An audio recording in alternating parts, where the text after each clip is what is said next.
Hello friend, কেমন আছো তোমরা সবাই? খানাপিনা কিচেনে সবাইকে নমস্কার। বানাবো পটল দোরমা। চলো পুরো রেসিপিটা দেখে নিই। এখানে পটল নিয়েছি, পটলগুলো পরিষ্কার করে ধুয়ে নিয়ে, আর এখন একটু সার ওষুধ বেশি দেওয়া হয়, ওই জন্য পটলটা সুন্দর করে ধুয়ে নিতে হবে। আর এইভাবে দু সাইড কেটে পটলের ভেতর থেকে বীজগুলো বের করে নিতে হবে। এক এক করে সবগুলো পটল কেটে বীজগুলো বের করে নেব। এই দেখো বের করে নিয়েছি, এপার ওপার দেখা যাচ্ছে এমন পরিষ্কার করে সব বের করে নিতে হবে। পটলের বীজগুলো একটা মিক্সিং জারে নিয়ে মিক্সার করে নিয়ে কেটে নেওয়া পটলগুলো ভেজে নেব অল্প লবণ হলুদ দিয়ে। বেশি ভাজলে হবে না, অল্প ভাজতে হবে, মানে বেশি ভাজলে একদম নেতিয়ে যাবে।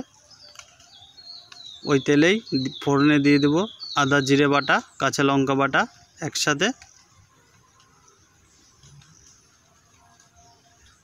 অল্প লবণ হলুদ লঙ্কার গুঁড়ো,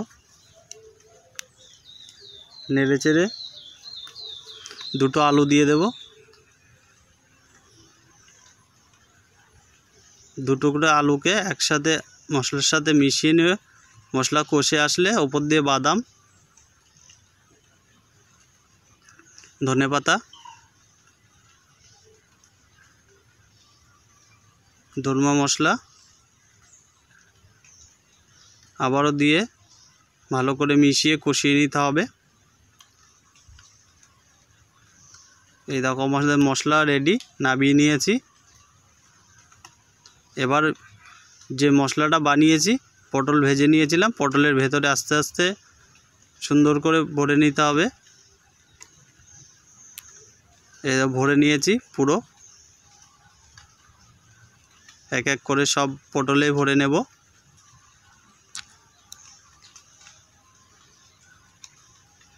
এইভাবে তোমরা বানিয়ে খেয়ে দেখতে পারো, অসাধারণ টেস্ট হয়, খেতে দুর্দান্ত লাগে। এক থালা ভাতের সাথে নিমিশে খাওয়া হয়ে যাবে এক পদ দিয়ে। সব পটলগুলোতে ভরে নিয়েছি এক এক করে। এবার একটা মশলা বানাবো, আদা জিরে কাঁচা লঙ্কা দুটো, মগজদানা আর ভাজা বাদাম একসাথে এক পাক মিক্সিং জারে ঘুটে নিয়ে তেল গরম হয়ে আসলে তেলে একসাথে সব দিয়ে দেবো। স্বাদ অনুযায়ী লবণ, হলুদ গুঁড়ো,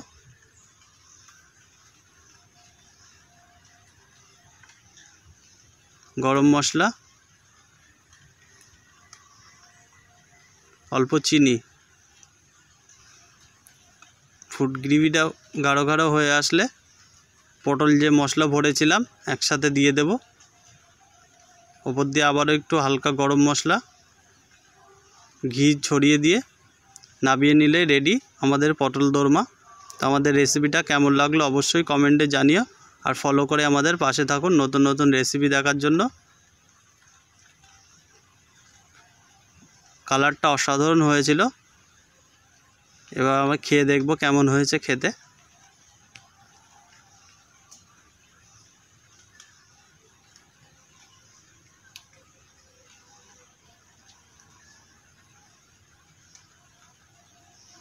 দেখো মশলাটা একদম বেরিয়ে আসছে, পটলটা কতটা সুন্দর লাগছে, আর খেতেও কিন্তু দুর্দান্ত হয়েছিল। তোমরাও এইভাবে ট্রাই করে দেখো, অসাধারণ লাগে খেতে।